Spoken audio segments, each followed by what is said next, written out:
우유 번외편. 하나에서 갈라진 7개의 선택. 1. 우유 한 컵에서 시작합니다. 우유 한 컵을 떠올려 보겠습니다. 하얗고 부드럽고 조용한 액체. 겉으로 보기에는 단순합니다. 하지만 이 안에는 이미 여러 갈림길이 숨어 있습니다. 지방, 단백질, 물, 그리고 당. 이 성분들은 하나로 섞여 있는 것처럼 보이지만 사실은 각자 다른 성질을 가지고 있습니다.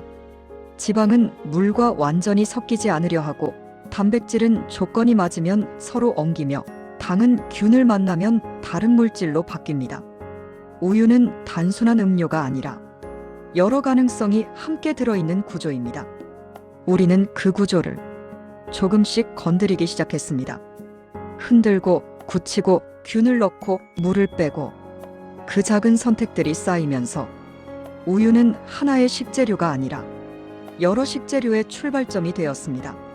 오늘은 그 갈림길을 따라가 보겠습니다. 첫 번째 길. 흔들면 버터가 됩니다. 우유를 세게 흔들면 보이지 않던 변화가 시작됩니다. 우유 속에 흩어져 있던 작은 지방 방울들이 서로 부딪히고 터지고 다시 합쳐집니다. 원래 지방은 물과 오래 섞여 있지 못합니다. 우유는 그 지방을 아주 잘게 나누어 물 속에 잠시 머물게 해둔 상태일 뿐입니다. 강한 흔들림은 그 균형을 깨뜨립니다.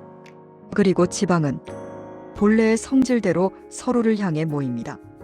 작은 방울이 점점 큰 덩어리가 되고 결국 손에 잡히는 형태가 됩니다. 그것이 버터입니다. 우리는 우유를 완전히 바꾼 것이 아니라 그 안에서 지방을 골라 남긴 것입니다. 그래서 버터는 진합니다. 풍미가 깊고 입안에 오래 머뭅니다. 열을 만나면 향이 더욱 또렷해지고 담백한 재료에 깊이를 더합니다. 감자에 버터를 올리면 왜 맛있을까요? 스테이크 위에 한 조각을 얹는 이유는 무엇일까요? 지방은 향을 붙잡고 맛을 넓혀주기 때문입니다. 하지만 동시에 지방을 농축한 식재료이기에 많이 먹으면 부담이 되는 이유도 분명합니다. 버터는 우유 속에서 가장 진한 부분을 선택한 결과입니다.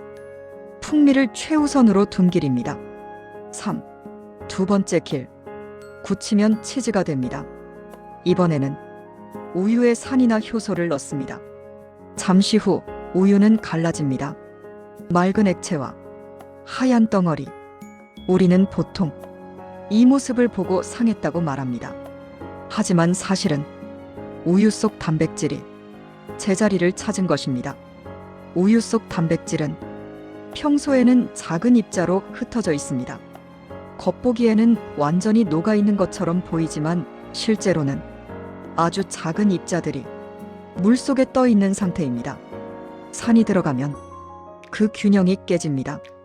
단백질은 서로를 밀어내던 힘을 잃고 서서히 엉기기 시작합니다. 점점 연결되고 그물처럼 얽히며 하나의 구조를 만듭니다. 그 구조 안에 지방과 수분이 함께 갇힙니다. 그 덩어리가 바로 치즈입니다. 이번에는 지방을 모은 것이 아니라 단백질을 세운 것입니다.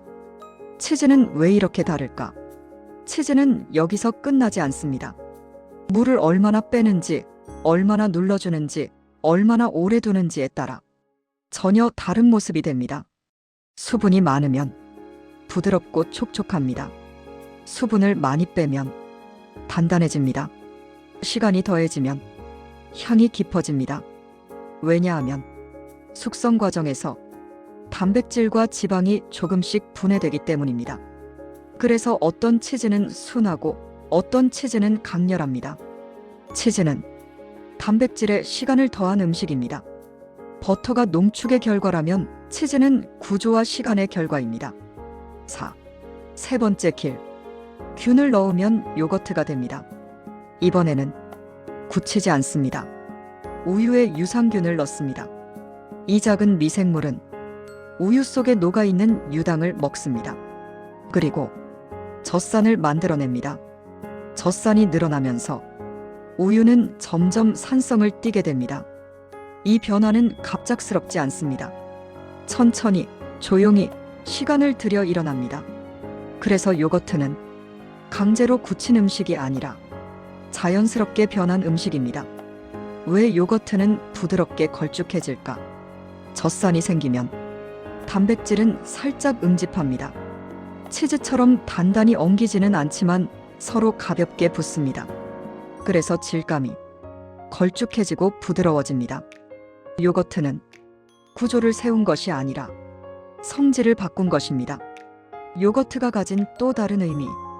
발효는 예전부터 음식을 오래 보관하기 위한 지혜였습니다.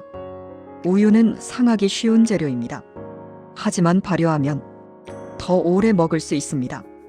요거트는 보존의 기술이자 시간을 이용한 선택이었습니다. 그리고 오늘날에는 균형을 맞추는 음식이 되었습니다. 기름진 음식 뒤에 먹으면 입안을 정리해주고 가볍게 시작하는 아침 식사가 되기도 합니다. 요거트는 우유가 스스로 변한 결과입니다. 버터와 치즈가 우리가 건드린 변화라면 요거트는 시간이 만든 변화에 가깝습니다. 5. 네 번째 길. 물을 빼면 그릭 요거트. 요거트를 천에 걸어 물을 빼면 밀도가 달라집니다. 아래로 떨어지는 것은 유청, 위에 남는 것은 더 진하고 더 단단해진 질감. 그릭 요거트입니다. 단백질이 갑자기 늘어난 것이 아니라 수분이 줄어든 것입니다. 요거트 속에는 여전히 많은 물이 들어 있습니다. 그 물을 천천히 빼내면 남아있는 단백질과 지방의 비율이 자연스럽게 높아집니다. 그래서 같은 한 숟가락이라도 더 묵직하게 느껴집니다. 요거트가 부드럽게 흐르는 음식이라면 그릭 요거트는 천천히 머무는 음식입니다. 맛도 더 또렷해집니다. 산미는 조금 더 선명해지고 고소함은 더 집중됩니다. 그래서 꿀을 조금만 더해도 맛이 또렷해지고 견과류를 올리면 식감이 분명해집니다. 그릭 요거트는 새로운 음식이 아니라 요거트를 농축한 결과입니다. 발효로 한 번 변했고 배수로 한 번 더 변했습니다.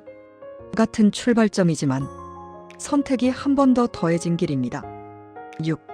다섯 번째 길. 남은 것을 다시 끓이면 리코타. 치즈를 만들고 남은 유청. 처음에는 그저 부산물처럼 보입니다. 이미 치즈는 만들어졌고 주인공은 정해진 듯합니다. 하지만 그 유청을 다시 끓이면 또 하나의 하얀 덩어리가 떠오릅니다. 리코타입니다. 처음 응고되지 않았던 단백질이 열을 만나 뒤늦게 모입니다. 그래서 리코타는 강하게 눌리지 않았고 오래 숙성되지도 않았습니다. 질감은 부드럽고 맛은 순합니다. 치즈가 단백질을 세우고 시간을 더한 음식이라면 리코타는 남은 것을 다시 살린 음식입니다. 이 길은 버리지 않겠다는 선택이었습니다. 우유의 두 번째 기회입니다. 7. 여섯 번째 길. 지방을 빼면 스킨밀크. 이번에는 우유에서 지방을 제거합니다. 남는 것은 가볍고 담백한 우유, 스킨밀크입니다. 지방이 빠지면서 고소함도 함께 줄어듭니다. 우리는 여기서 풍미를 덜어내고 가벼움을 선택한 것입니다. 한때는 저지방이 건강의 상징처럼 여겨졌습니다. 지방을 줄이는 것이 곧 바른 선택처럼 받아들여지던 시절도 있었습니다. 하지만 지금은 무조건 빼는 것이 아니라 어떻게 균형을 잡는가가 더 중요하다고 말합니다. 스킨밀크는 우유를 바꾼 것이 아니라 우유의 일부를 덜어낸 선택입니다. 무엇을 남길 것인가만큼 무엇을 뺄 것인가도 하나의 방향입니다. 8. 일곱 번째 길. 방향을 바꾸면 마가린. 마지막은 조금 다릅니다. 우유 안에서 선택한 것이 아니라 아예 출발점을 바꿉니다.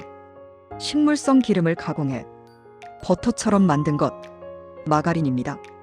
버터가 귀하던 시대, 더 많은 사람을 위해 대체할 수 있는 지방이 필요했습니다. 그래서 기술은 비슷한 역할을 하는 다른 길을 만들어냈습니다. 한때는 버터를 대신하는 건강한 선택으로 여겨졌고 또 한때는 트랜스 지방 논란으로 비판받기도 했습니다. 지금은 많이 개선되었지만 마가린은 시대의 생각이 반영된 식재료입니다. 버터가 남긴 선택이라면 마가린은 바꾼 선택입니다.